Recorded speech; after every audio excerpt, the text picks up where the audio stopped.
Welcome back to the Normal Sports Show. My name is Kyle Porter. I'm here with Hayden Martin. Hayden, we have a lot to talk about, to discuss, to break down from what was maybe the weirdest golf tournament I've ever watched, the 2026 PGA. Today's episode brought to you by Cobra Golf. We almost had a Cobra Golf guy win the tournament, not the one I would have thought going in.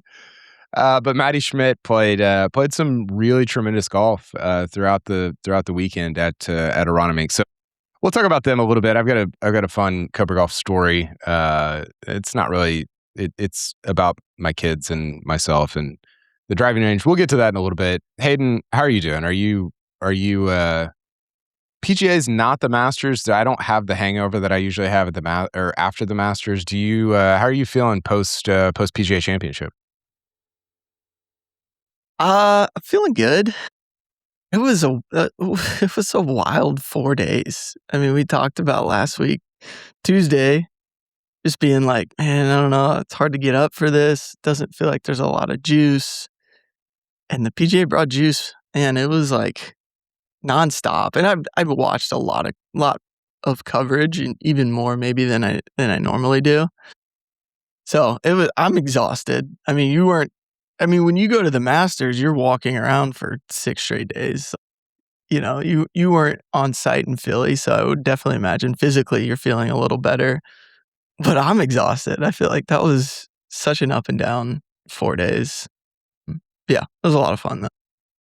It was a ton of fun. And I think kind of the way that we wanted to frame today is we kind of recap this PGA Championship. We don't do the right after the final round ends type recap. So we wanted to put a little space. I was writing last night and wrote about Aaron Rai winning and kind of what that means and everything. But the way that we wanted to frame today was just sort of, and I did this after the Masters a little bit with Joseph Lamagna, but here's 5 things that we view differently, or here's a handful of things that we view differently after this PGA Championship. I think, one thing that people get very worked up about on social media is other people changing their minds on things. And it's like, no, you should change your mind often based on having more information. And that's something that I always want to lean into personally. And I think it's also a good thing to lean into as you talk about any sport, and maybe specifically golf, and specifically within golf, major championships, because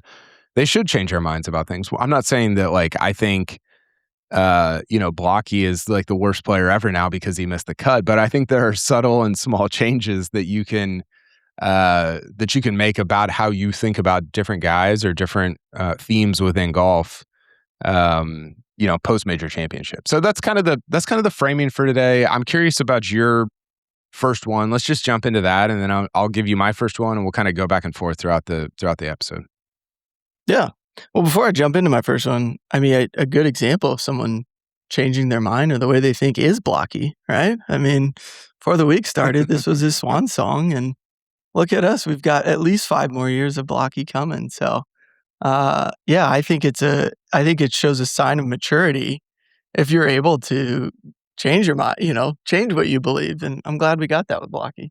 Did you see Lamagna's tweet about the open bar at a wedding? Oh. He said, me at an open bar, or at a wedding with an open bar. And it was Blockie saying, there's no way on God's green earth that this is my last one. Oh, I mean, that is really good. It was spot on. Tremendous use of a meme. It was fantastic. Okay, what's your first thing you changed your mind about? Or that you view differently? Not necessarily that you changed your mind about, but just that you view a little bit different. Yeah.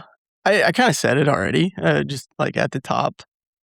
Where I was at on Tuesday of just not being super excited about the PGA. And look, the PGA is the 4th major. I didn't change my mind about that. Yeah. But the PGA does not like juice, and majors are just they're just so high, so much higher than PGA Tour events, like for me. We talked about on Tuesday, I think I was more excited about the players going into, in March, going into that tournament than I am for the PGA. And there was a little bit of that prior to the tournament, but man, once Thursday happened, like, it was just nonstop, and it was just so much fun. Majors just feel so different, and I don't know that I didn't change my mind about that. It almost just, like, it's just easy to forget that, and I think this week was just a good example of how much better majors really are. You're saying even than Players Championship? Yes.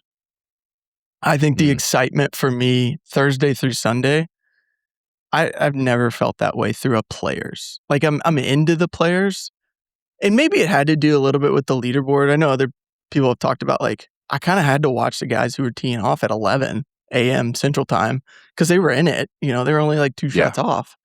Whereas, like, the Players, like, I'm not tuning in until, like, the leaders tee off on the weekend kinda deal. So maybe it was more just the course setup. But for me, the PGA Championship is still in the league higher than the Players.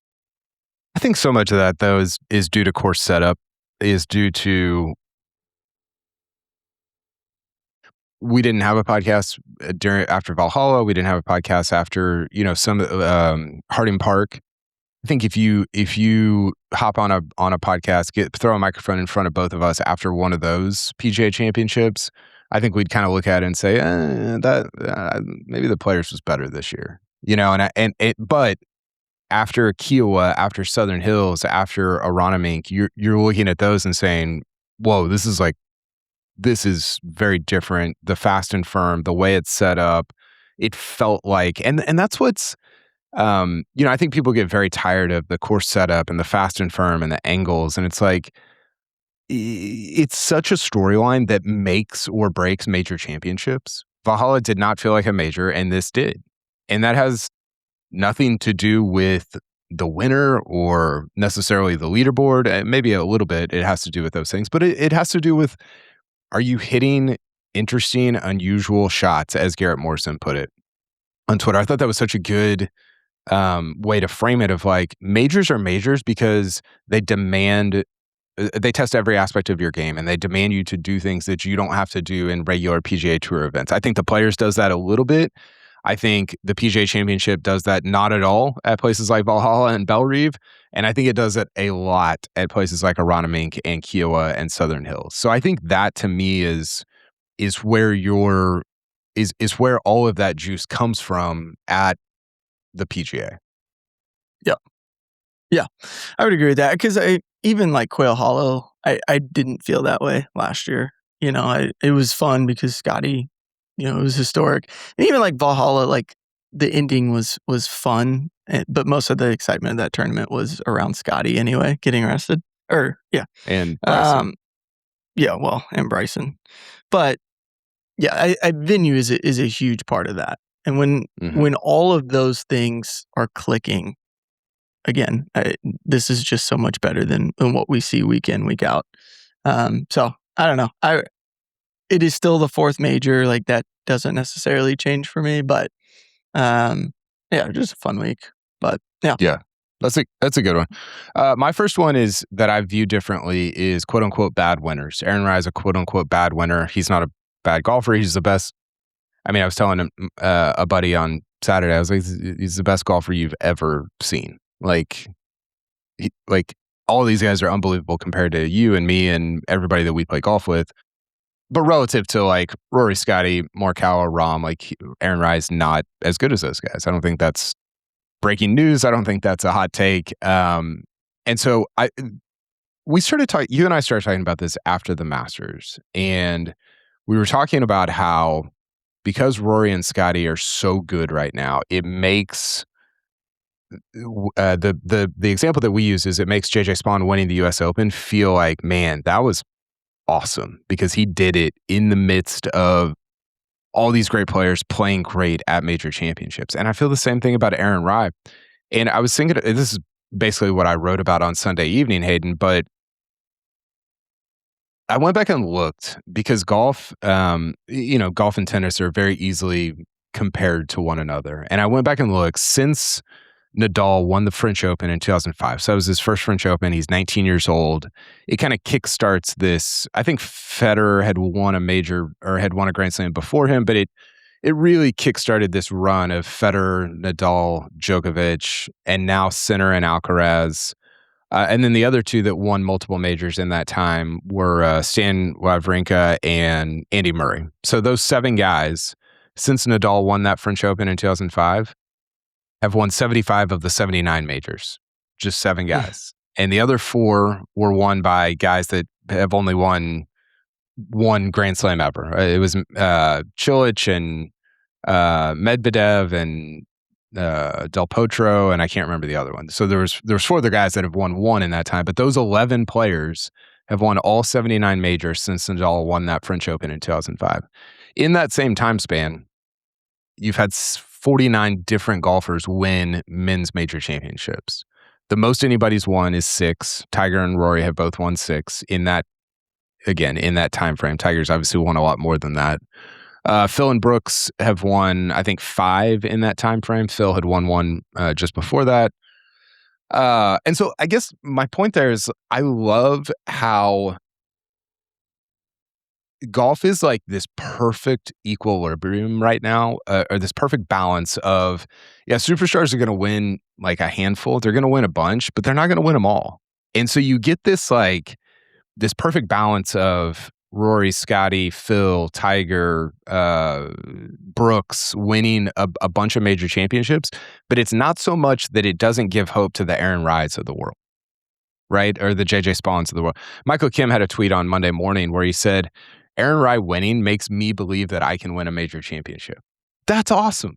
Like, that's freaking awesome. Like, I love that about golf because it's in tennis, like, when those guys are healthy, those 7 guys are healthy, and I realize we're in a different era now, but if you're the 28th ranked tennis player in the world, you're not going to the Australian Open thinking like, man, could be my week. It's not going to be. It's just not. And I think that, the Aaron Rys and JJ Spahns and Michael Kims of the world winning major championships, it honestly makes Rory and Scotty and Brooks, when they win, it makes it even, I think it elevates those wins. I think it makes it more meaningful because you're like, I know what's possible because 49 guys have won majors since 2005. And so for you to do it 6 times or 5 times or 7 times or whatever it is, man, that is incredibly meaningful because I know how difficult it is to outlast not just the greats, but also the guys who have kind of the week of their lives. Yeah, totally. And I think, I think we properly got called out in the Normal Sports Slack channel about this, but when you just start handing out majors to guys saying like, I think they could get to X, like weeks like this are like good reminders of like, like it is so hard to win these tournaments because you have so many guys. But yeah, it's such a unique, maybe there's another good sport comp out there, but golf is just so wide open in these 4-round tournaments. And a lot of times like 4 rounds is enough for a guy to separate. But like thinking about something like tennis where I don't know how many rounds a major would be like to get to the championship, let's say like 6 to 8, I don't know. It's 7. But if golf were 7. If golf were, let's say 7 rounds, right? Like how different would this look if a tournament was 7 rounds, so like it has that. Totally. Yes.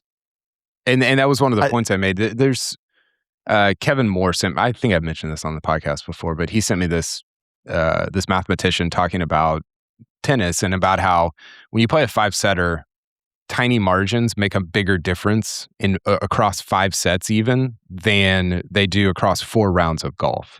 And I don't know the math behind I'm not smart enough to like understand why that's the case.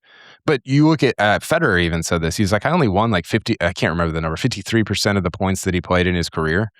And he won, 21 slams? And you're like, that's pretty crazy. And it's almost the equivalent of like, again, I'm making up a number, but if golf tournaments were 144 holes instead of 72, like Aaron Ry would never win. Like he just wouldn't win. Scotty would win probably twice as much. Rory would win twice as much. And I don't know how we ended up on 72. Probably somebody 100 years ago was like again, normal sport, like that they ended up there. But I think it's the perfect number because I think if you had 54, Scotty and Rory wouldn't win enough. And if you had 154, Scotty and Rory would win too much. And so I love the balance between, superstars winning and then non-superstars winning. I think it's really great for the sport, and it brings about hope for guys that are ranked 68th in the world, like Aaron Rai, that they can go out and win a major championship. I mean, you got to play 10 perfect holes to do it, but it's still possible. Totally. At what point did you think he was going to win? I think it was probably the tee shot on, was it 15? I think 15. Because had Rahm already what? Yeah, the par 4. Yeah. I can't, was he in front of Rahm or after Rahm? I don't remember.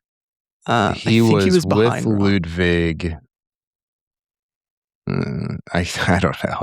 I watched so much golf. They had just showed the tee shot on that hole, and maybe I just had scars of watching them show Cam Smith tee shots all day. Every time they showed a Cam Smith tee shot, I just got really tense because it was all over the place. But when he stepped up on 15 and just hit the absolute perfect cut into the middle of that fairway, he had just, I kept thinking to myself, when is he going to miss a shot? And when he hit the shot on 15, that was for me. I was like, all right, I think we're getting an Aaron Rai win. He was just so just really perfect on that back nine. Starting at 9, obviously with the eagle, but the whole back nine was such a clinic. And 17 was obviously a kind of like the JJ Spawn moment of this putt shouldn't go in. And that was really the icing on the cake. I thought it was over before that putt though. He was just hitting it so good, man. It was fun to watch because he took it. Yeah, he did. It was freaking awesome. I was thinking everybody's like, oh, we need separation. We need separation. And they're like, well, not this kind, not this separation, not this guy. Yeah. Well, yeah. He hit it 290.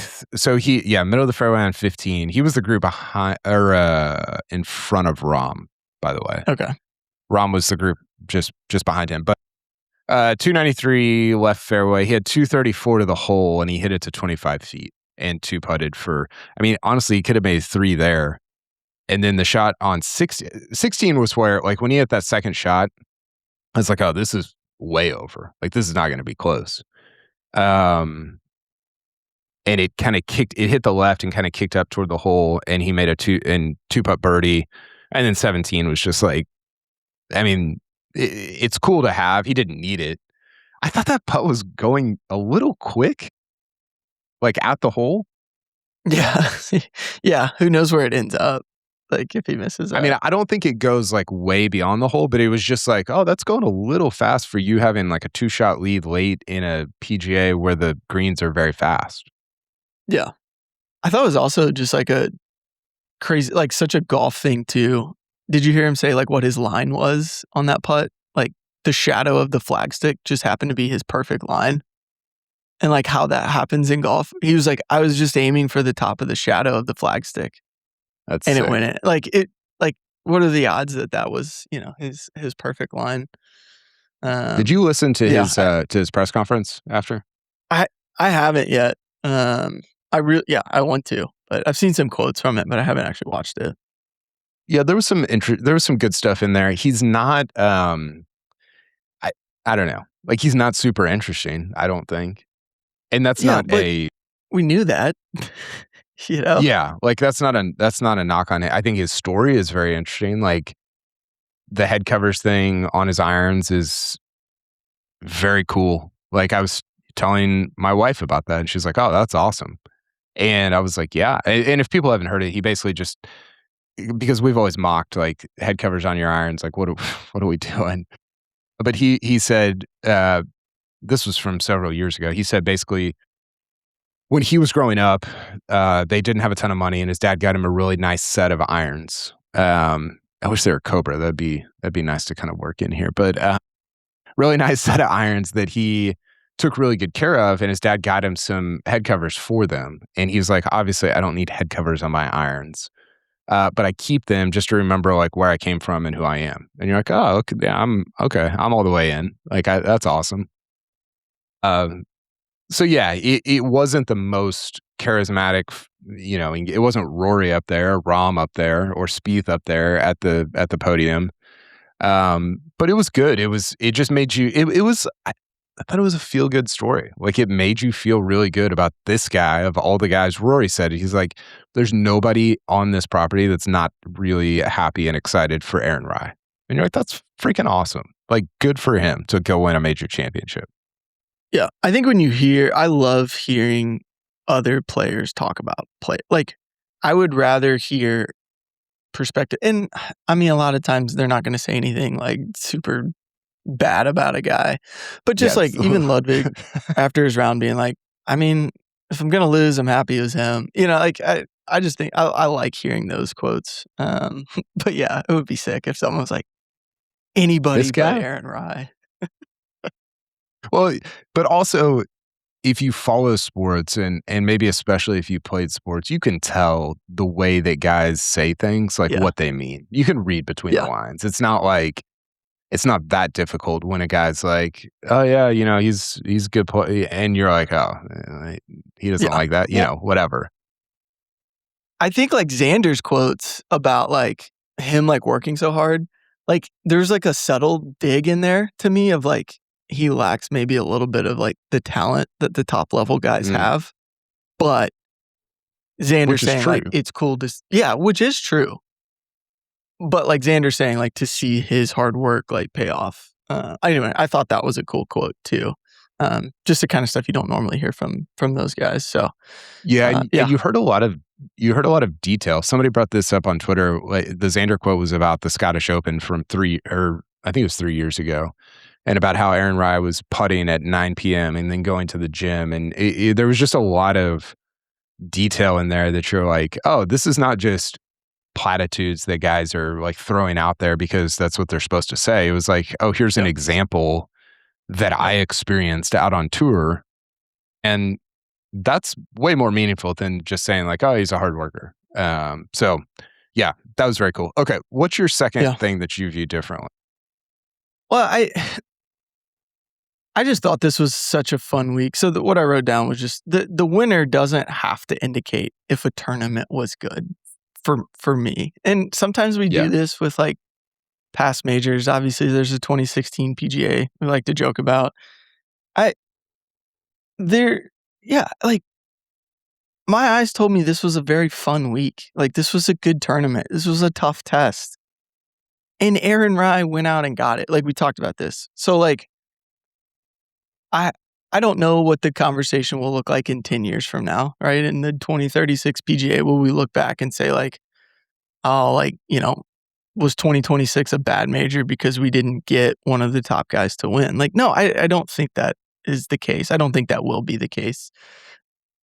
And so I don't know that this necessarily, I don't know if I like changed my mind on this, but like, we kind of talked about this. It's just cool when you see a guy kind of fulfill his lifelong dreams that you probably wouldn't have expected to fulfill those.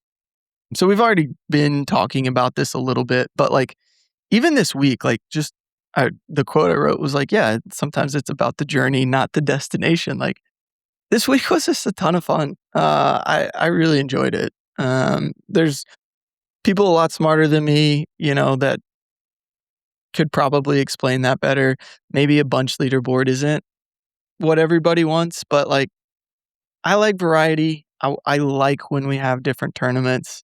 I want to see elements. We got to see just things we don't get to see week in and week out. So yeah, like it's just a fun week, and that's kind of where I'm at. Yeah, with this PGA. Well, I like the idea that I think sometimes we watch tournaments and all we're trying to do is like get me to the last hour on Sunday, right? And that's all we remember. That's all we talk about. We determine whether a tournament is good or bad based on, like I always go back to when Adam Scott won the Masters in 2013. And people are like, oh, it was great. If you actually watched and like were in that whole thing, it was not a very good Masters. The last hour was unbelievable. And but like we talk about those things very disproportionately. And so I think you're right. This felt, I think often PGAs feel like it's about that last hour.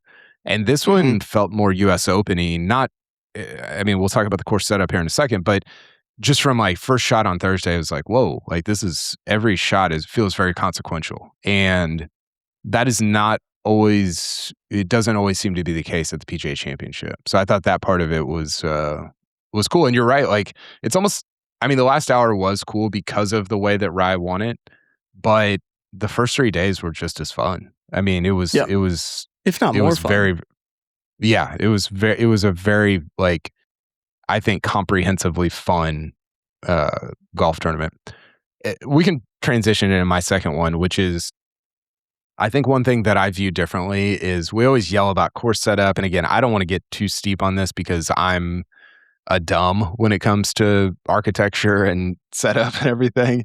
But I think it, Hayden, I think it is impossible to, I think it's getting increasingly impossible to both make a golf course challenging and also create separation. And the whole reason for that is because of equipment. So like if you make the pins just a little bit easier, maybe you create some separation, but it becomes less like like the Venn diagram of challenging and creating separation, I think is becoming increasingly difficult.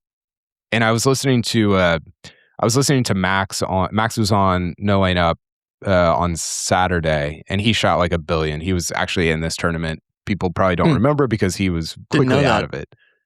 But he was just talking about how like your great shots ended up 20 feet and good shots ended up 25 feet like away from the pin. And that was what was causing frustration amongst players.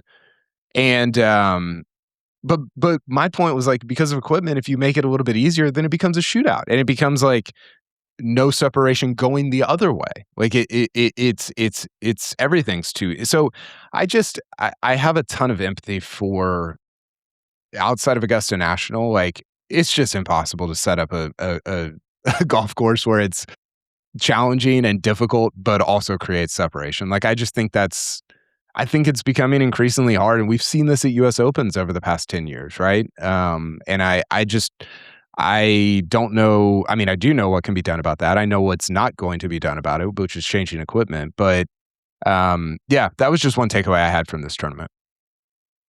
Yeah. I'm with you there. I think one of the other big takeaways for me this week is just like, it's just how much fun wind makes it for a viewer. Those guys weren't having fun with the wind. And it's obviously it's not something you control but like, is there something and we talked about this, you've talked about this with Kiowa of like, you're going to get wind at Kiowa. Like how often can we go back there? But like, are there these other spots that you could anticipate more wind to blow? I just thought that was we got just a really good weather week. And I think that will completely change how we remembered this tournament because of how good the weather was. Like we won't remember that the weather was that good maybe, but like I just think about like, what would Oakmont have been like last year if we got these conditions, like just the way, or even Oak Hill in 23, just how big of a role that plays and oftentimes like is forgotten or just not really talked about. Obviously, I'm with you with the equipment. People don't want to hear more about the equipment, I'm sure. But yeah, we don't have to go into length, but there's just so many wedges hit. And that kind of sucks. Like it's not super fun to just watch these guys try to hit 80 to 115 yard shots, which they were like flummoxed by a lot of those shots, which was also sick. Like seeing these guys hit 80-yard wedge shots that they can't get close because they're too close to the green. Anyway, there was a lot of there's a lot of wedge shots hit. I would love to just see more of a test, throughout the whole bag. But the wind was just made this week more fun, I think, for viewers. I do think I agree. Two things. One, and I mentioned this on whenever we recorded in the middle of the tournament, but angles mattered. And I go to number 7 on Sunday. Ludwig hits a great drive, or excuse me, Rory hits a great drive on 7, and it goes too far. And so he's down to the left, and he has no shot. Like, he has no second shot. And he's over a bunker. The pin is like, looks like it's going on. It's just like this infinity pin. And you're like, good luck with that shot. I think he made par. But then Ludwig hits a drive that, Ludwig's as long as Rory or close to it. But he, for whatever reason, I don't know if he hit less club or if he just angled it better or whatever, but he's further back and up the right, a little more toward the middle of the fairway. He has an amazing angle in. And he has this, I screenshot him. I'm going to put him in the newsletter on Tuesday, but he has this great look at this, I think it was a back middle or back left pin on 7. And I think that's awesome. And we'd never, ever, ever, ever get that at non-major championships. You get it at Augusta, you get it at the US Open, maybe you get it at some Opens, but it's majors only that you get strategy like that. And so I thought stuff like that was very cool. But again, like do you agree with me that and I'm not doing a very good job of explaining it, but I just think because you do have wedges in, there's nowhere to hide the pins. And so when you do hide them, like if you hide them, it makes it hard, which is what everybody wants. But I agree with Max that it sometimes doesn't separate like your skill in terms of hitting it in. And so if you don't hide them, then it makes it much easier. But also, I don't know that it creates separation of this skill of hitting it in because you've got a wedge in your hand. Do you agree? Like, am I off base there? I think so.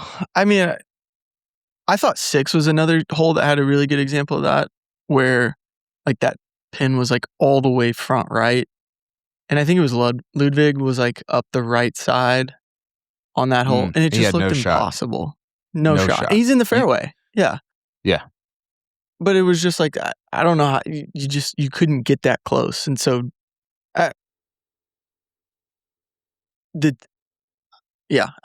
go back and forth. I'm with you. Like, I want it to matter. And I think in some cases it does. Like, we saw that. But there were also guys, Ludwig made par on that hole, which, he kind of took his medicine. Like, he's up the right side. I think Ryan made bogey, but he missed the fairway left. Like, he was in the bunker and went long. That's where I just go back to the wedge thing of just like, I think it would matter a lot more if these guys were hitting 7 irons into these greens. But it's just, I don't know how you get to challenge them that way. Why do you say that? Because I think you can't stop. Yeah, go ahead. Well, let's talk about 6. So on 6, if Ludwig's at the right and he's got this pin that's like a yard over was there a bunker there or was it just rough? I think it was a bunker. I think there was a bunker also. But he's bunker. The pin is like 2 paces onto the green. I think what Max is getting at is like, you should be disproportionately punished for that versus being up the left and having an angle in. And I bet if you look at it, again, we're just making up numbers on the fly, but I bet if you look at it, the guys who were up the left and had an angle in didn't really make it wasn't that big of an advantage compared to where Ludwig was. Yeah. Does that make sense?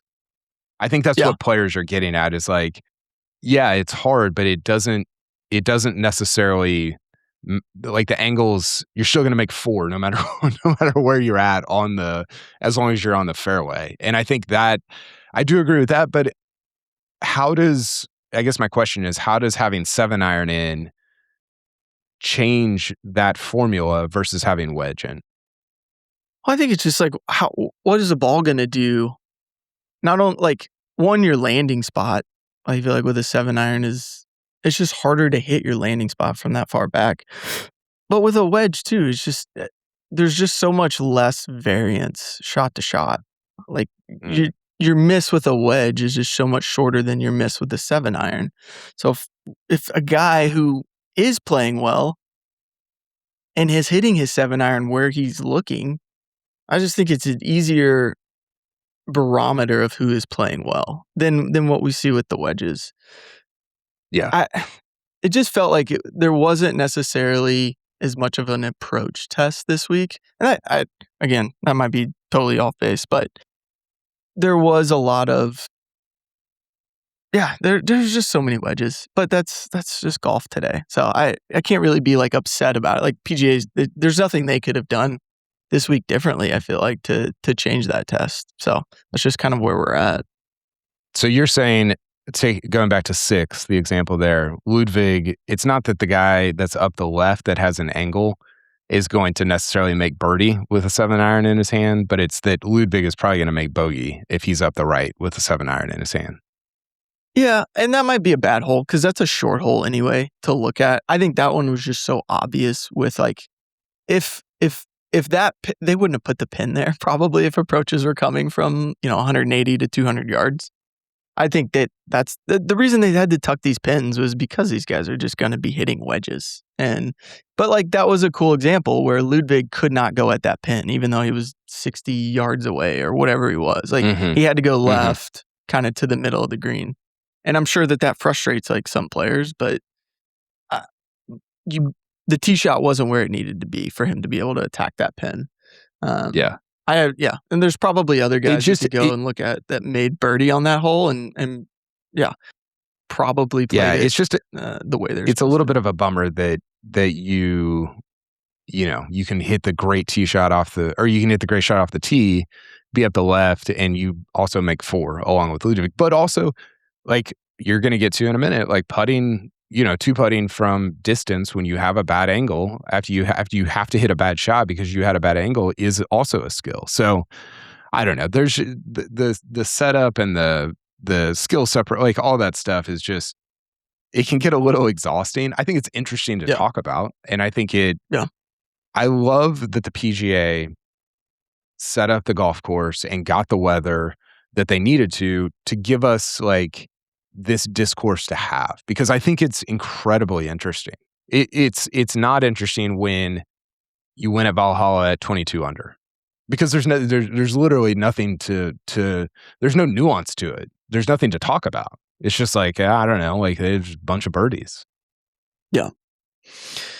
I mean, that I can go ahead and just go to my next point then. I mean, I think that kind of leads into what we talked about with so listen, this is a bit of a half-baked thought, but I was thinking about it a lot just through the weekend, really, not necessarily Thursday, Friday, but just this idea of like how we view putting.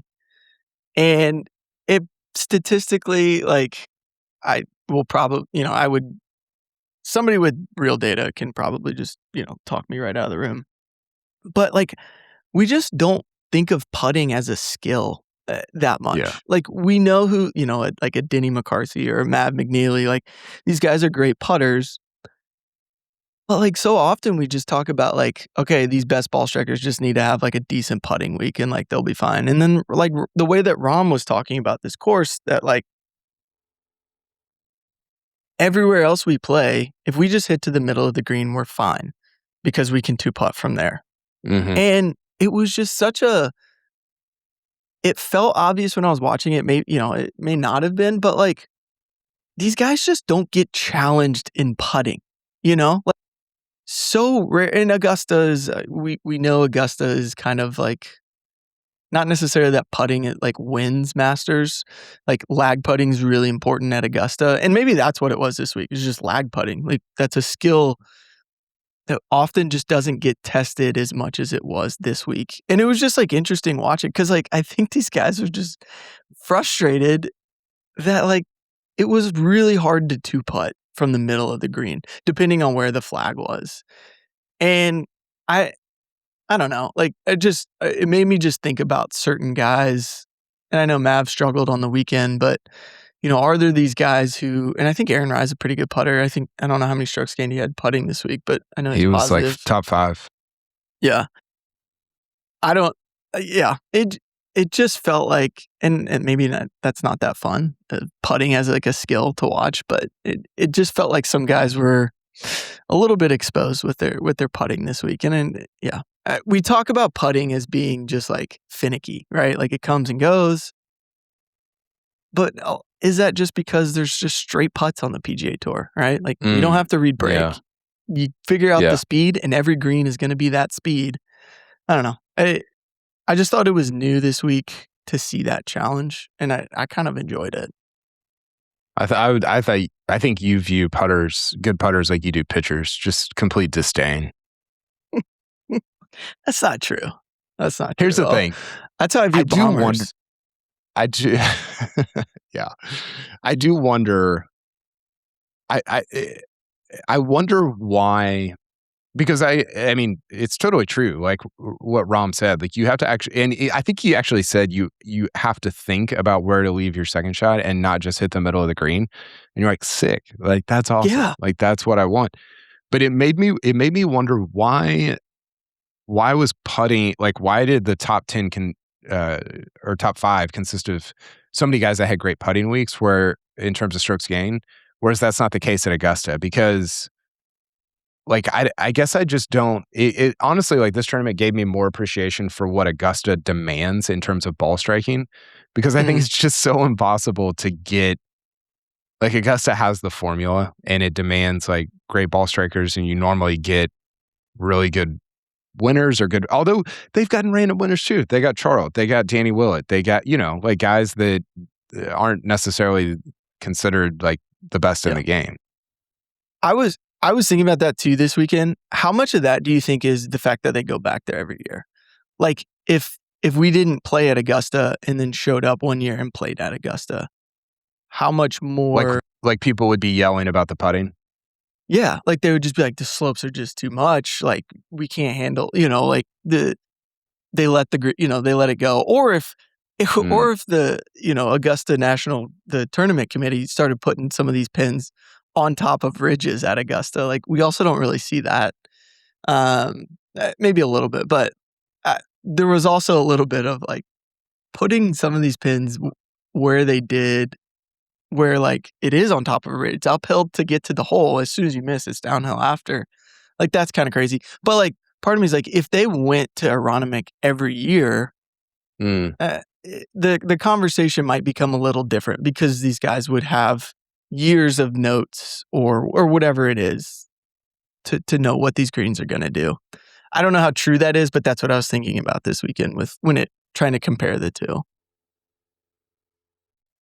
Yeah, it is interesting. Like we talked about the margins of winning being so thin, but I think the margins of setting up a golf course are so thin. I think about 6 at Augusta, and when you put that pin back right, like is that a easier shelf to get to than some of the shelves at Aronimink, but only like barely so, but because the margins are very thin, like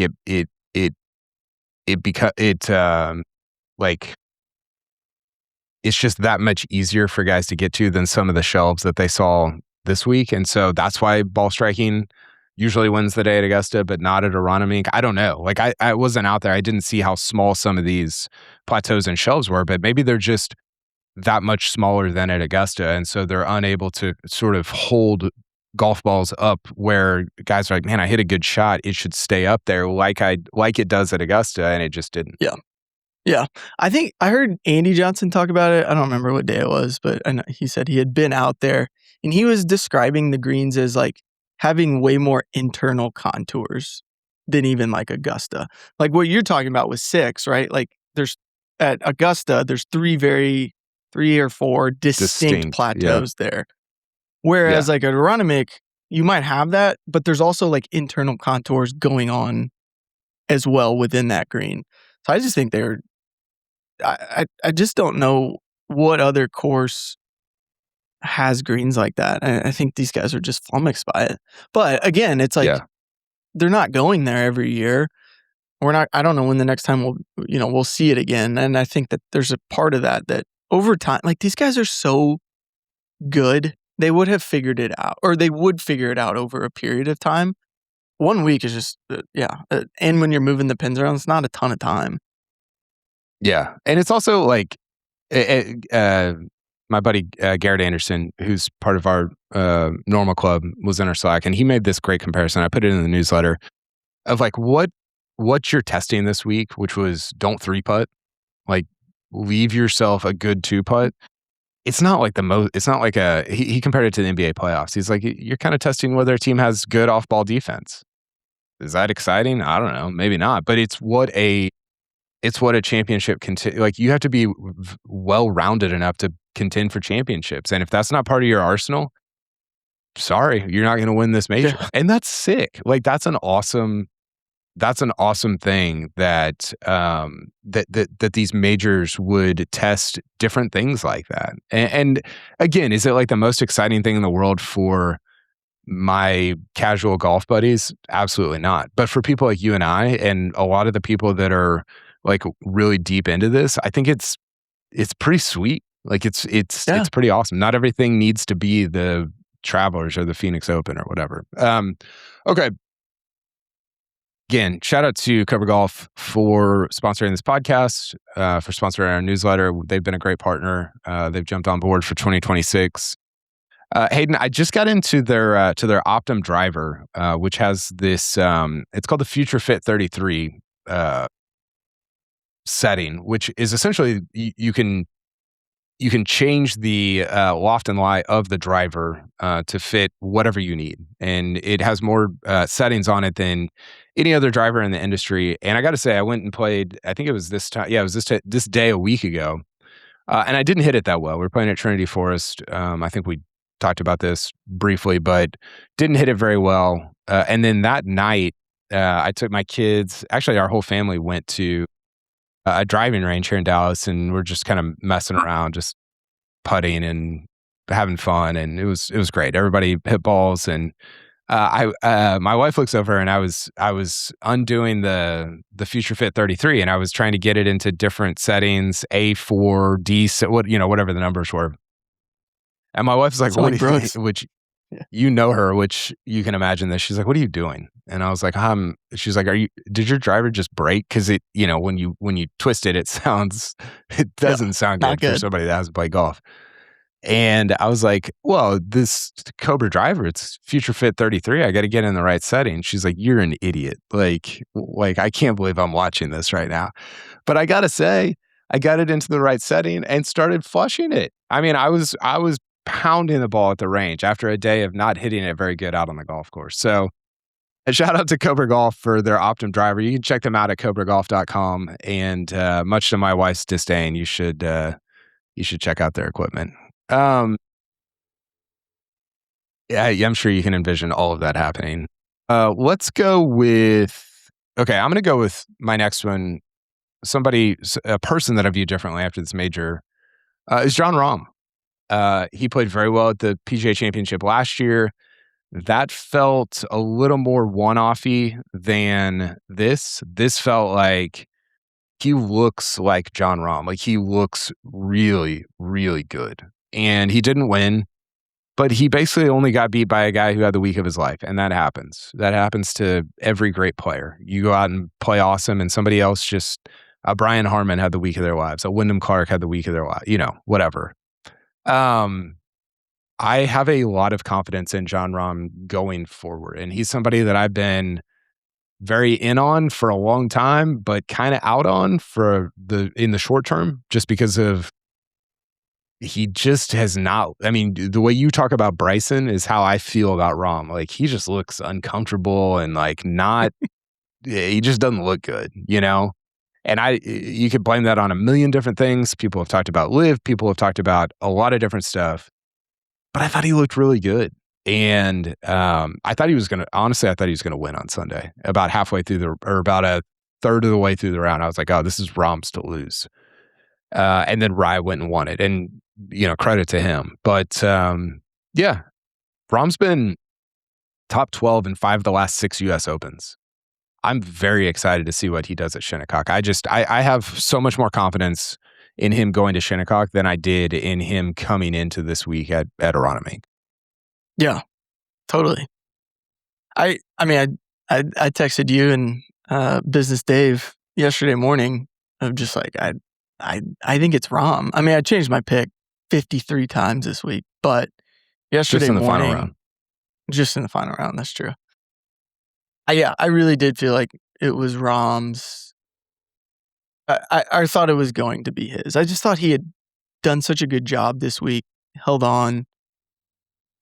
I'm with you. I probably am not as in on Rahm as you are from like hey, he's a generational talent. Like for some reason, I know Jason Page has said this, like I've struggled to kind of get there with Rahm. Like he's not in the Scotty Rory camp. And he said that this week, right? Talking about legacy. Like, Yeah. I can't think about that yet until I get closer to Rory or whatever. So there's been a little bit of that for me. One thing I was thinking about this week is, and because I'm wired this way, when there's like things going on in my life or like distractions going on in my life, it's like, it can be hard to like sometimes just focus. And like, is there part of Rahm that like now that his DP World Tour fines, or I don't know if they are paid or they're going to be paid, like it almost feels like the path forward for Rahm is a little more clear. This is obviously total speculation, but like, is there a piece of him that like felt more settled, of like, I know I'm kind of stuck in live right now, but like, sounds like he's going to play the Scottish Open potentially this year as a DP World Tour event, which would be sick. But like, is there a piece of him that's kind of like, all right, like I'm kind of coming back from this fog that has been live? And again, total speculation, but I wonder if any piece of him this week being kind of freed up was a part of the discourse over the last month, really from the Masters to now. A lot has changed. Yeah, I had a buddy. Yeah. I had a buddy a couple of weeks ago. Maybe it was around the Masters, who said like, "Look, I know Rahm's good." This is somebody in golf media. It's not just a buddy, but also somebody who is in all this stuff. He said, "I know Rahm's good, but like what you're not accounting for is the shame that he feels when he goes to these majors." And I think that's so real. I mean, I've written about the shame of live as it relates to Phil and maybe Rahm a little bit, but I do think these guys are not robots in the sense that like they have things going on in their lives, and that has to affect.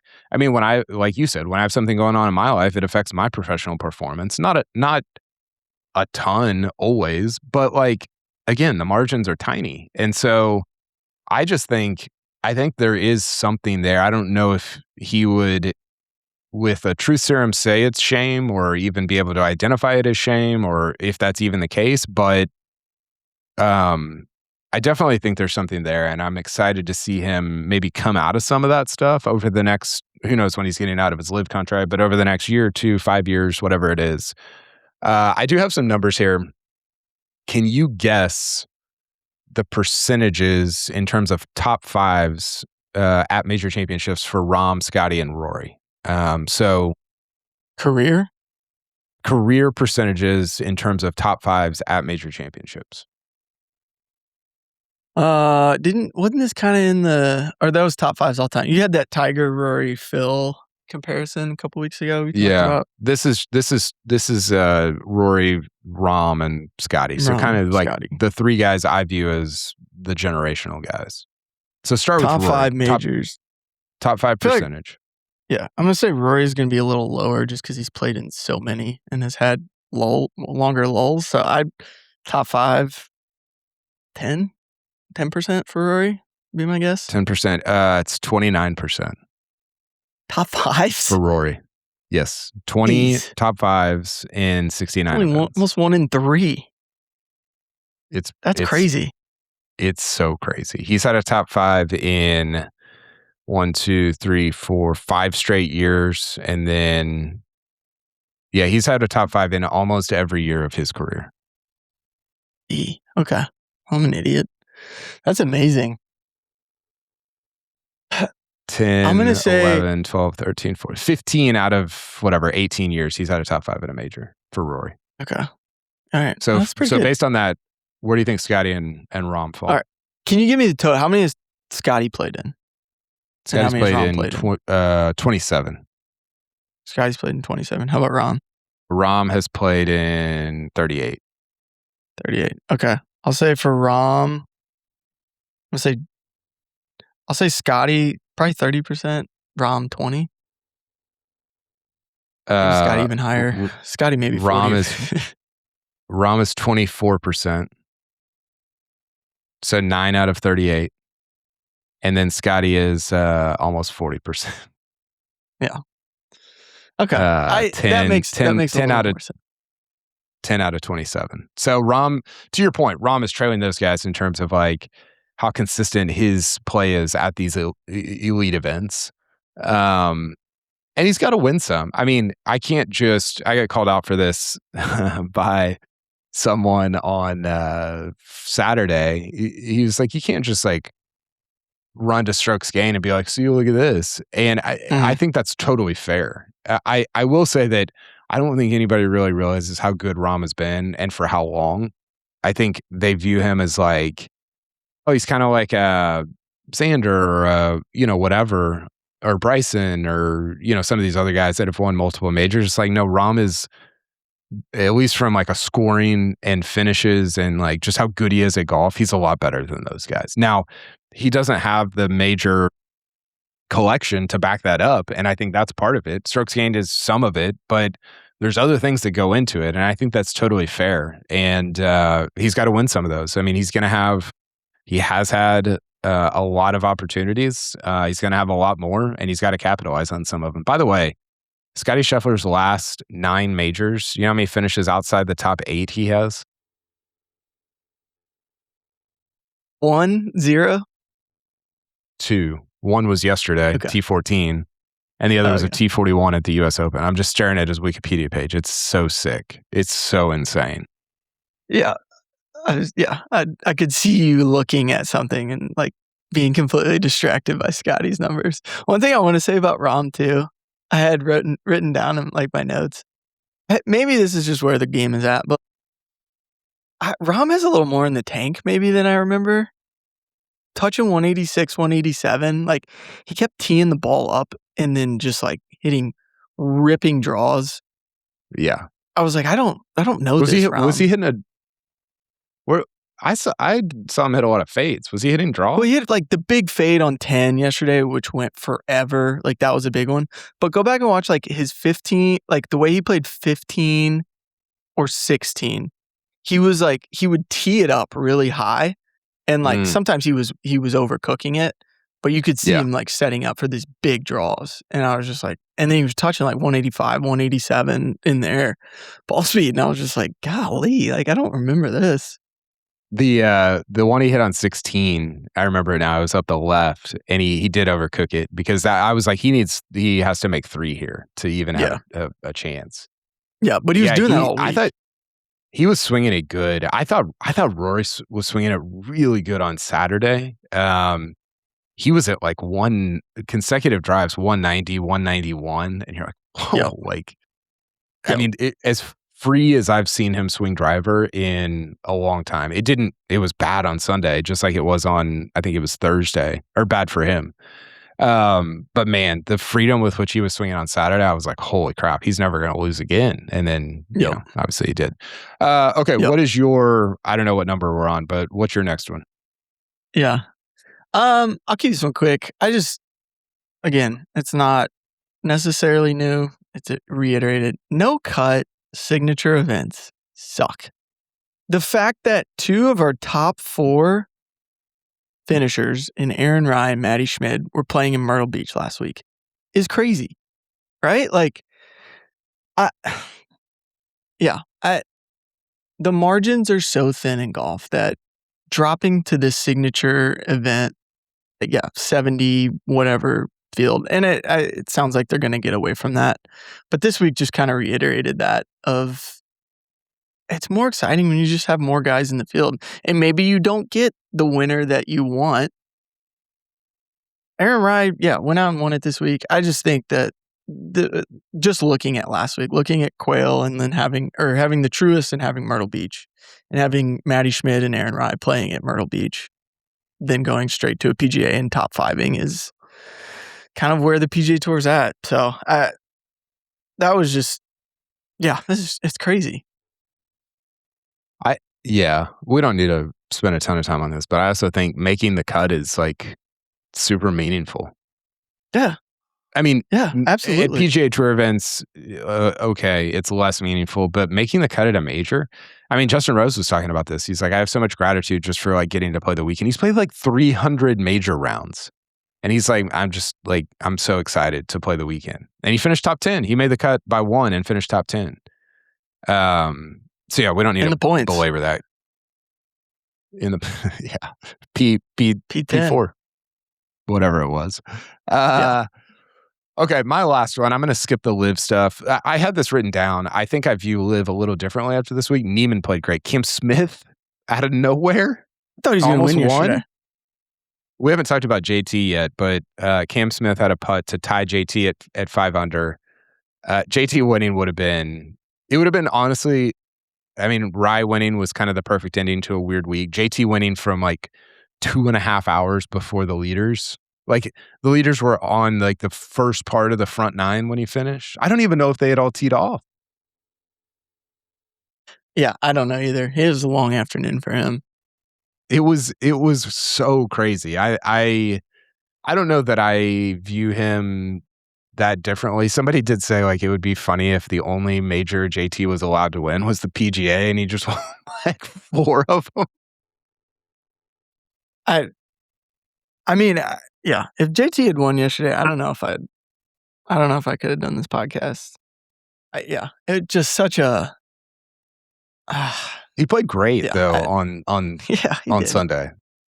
And I do think that there is a, you know, coming into this year, you're like, I mean, JT's hurt. Like what? I feel like he's fully, whatever you think about him, he is fully back to whatever he is going to be. And I think I'm glad for that. Like I don't want guys to run around being, you know, hurt and not, you know, kind of all that stuff lingering. So I'm glad for that. It's more fun. It's more fun when he's around. I just actively root maybe against. No, it's so strange too. Just that the PGA, like it just like his skill set seemingly doesn't fit the PGA, but obviously he gets up for these weeks. He did tell me I was talking to him one time. This was forever ago, but before he won a major. And we were talking about, I was interviewing him for something and I asked him like outside of the Masters, which major would you most want to win? And he said the PGA. And the reason for that is obviously because of his dad. And like, he just had such a connection to the PGA growing up. So yeah, I thought that was, I don't know if that plays into it, but I thought that was kind of cool. Yeah. I also appreciated him getting in your replies about the Spieth shot. That was pretty cool. Well, let's talk about that because Spieth. So my last one is Spieth. I actually view Jordan Spieth differently after this week. He didn't contend. It didn't go great on the weekend. Hayden, I was so excited going into Saturday's round. I was like, he might shoot 66. He might shoot 66, 66 and win this golf tournament. He didn't. It didn't go great. His putting, like, I mean, is it time for a mallet? I mean, I said that at Augusta, right? Like, yes. Did you? I think you did. I mean, he just misses these putts where he's like staring at the hole and people are like, oh, he's staring at the hole. And it's like, it doesn't even touch it. And he's still staring at the hole, even though the ball's run like 4 feet past. It's horrific to watch. All that being said, the way he hit the golf ball this week, especially off the tee, I was like, I think he can win the Grand Slam. Do I think he will? No. Do I think he can? Yes. And I don't know that I've thought that very often over the last like 6 years, 7 years, 8 years. Yeah. And so I'm excited about the rest of his year. I'm excited about future PGAs for him. Specifically, Frisco next year is going to be super interesting. There'll probably be too much pressure on him. He'll probably miss the cut. I'll just call that one already. But yeah, and again, I don't know if we gave the shot that he hit on 11 on Friday enough run. We talked about it, and we were both just flabbergasted by it. But it became like an even bigger thing. Lou Curdenine wrote a great story about it on on Golf Digest. He went and interviewed Spieth. Spieth called it a top 2 shot he's ever hit in his professional career. He said the only other person that would try that would be JT. JT was in my mention saying the only person in the world who would try that is Spieth in a major, which was, the whole thing was just, I still don't understand what happened. I still haven't seen the video from behind of Spieth. Did it hit a sprinkler head? That's one thing we didn't talk about. Think it did. I mean, I guess it could have.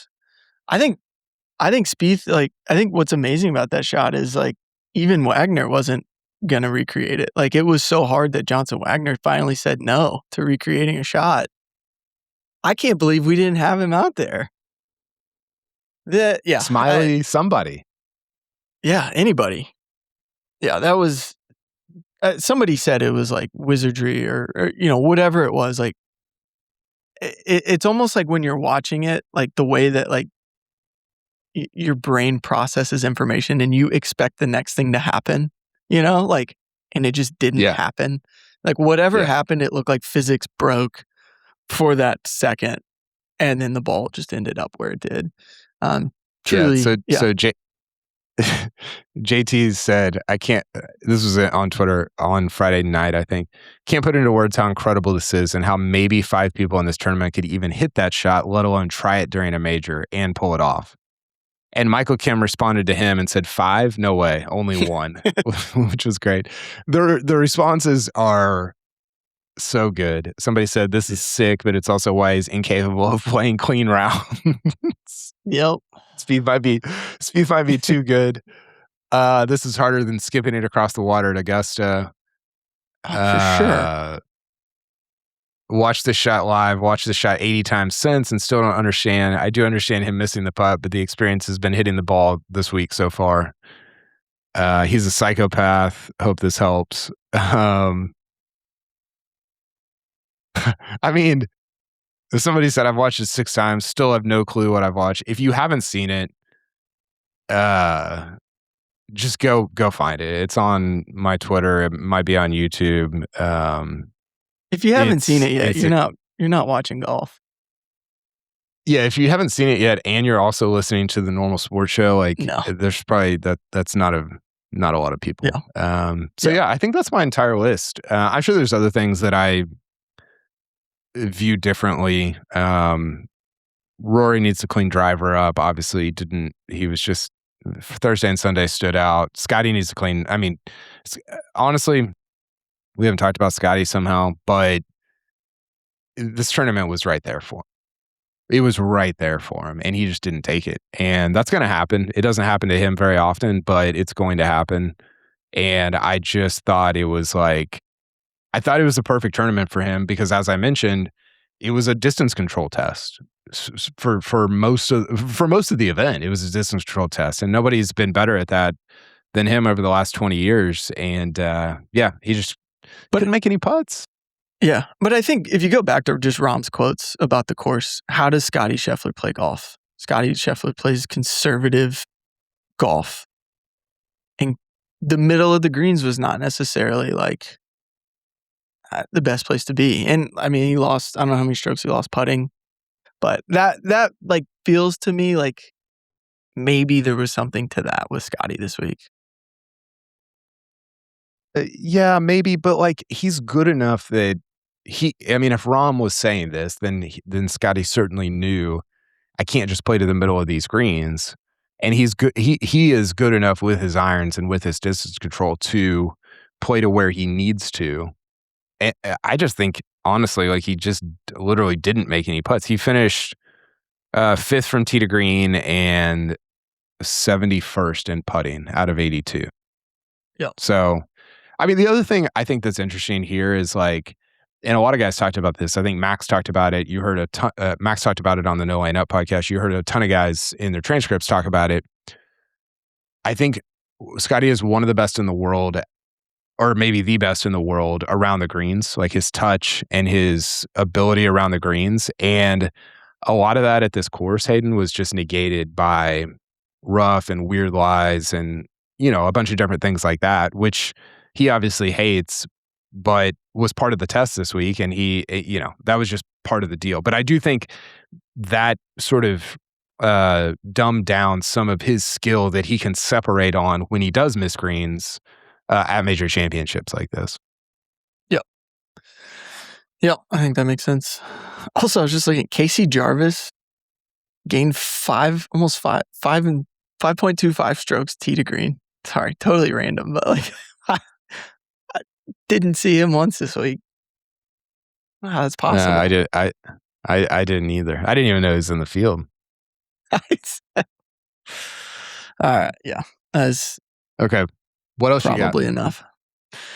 I won't spend. I mean, we're deep into this. We kind of talked about it already. The variety was sick this week. I just went like the Shane Lowry quotes just got me so bad. I like Shane Lowry.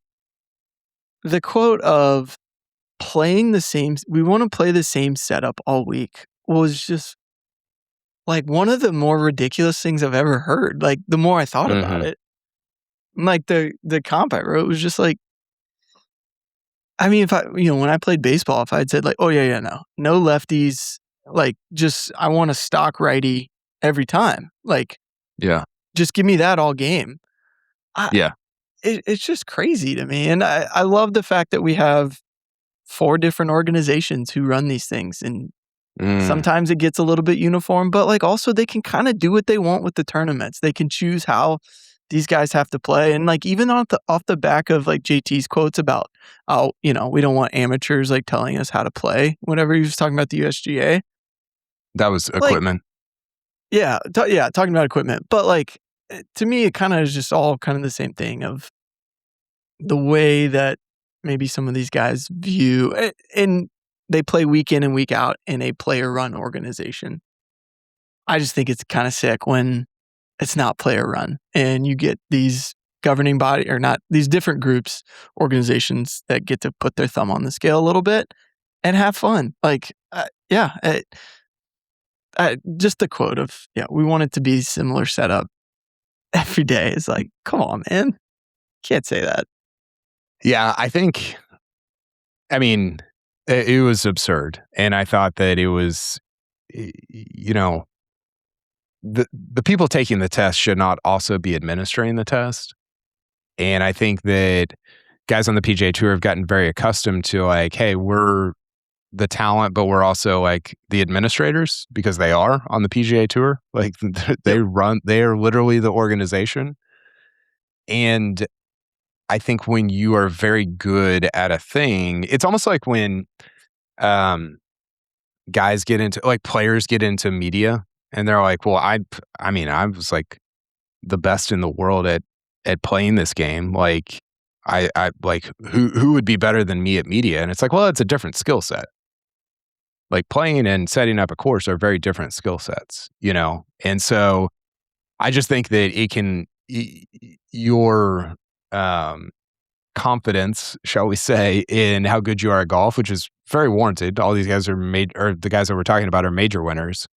It doesn't always translate to a different category of skills altogether. And so, that would be my take on. I thought it was absurd as well. And I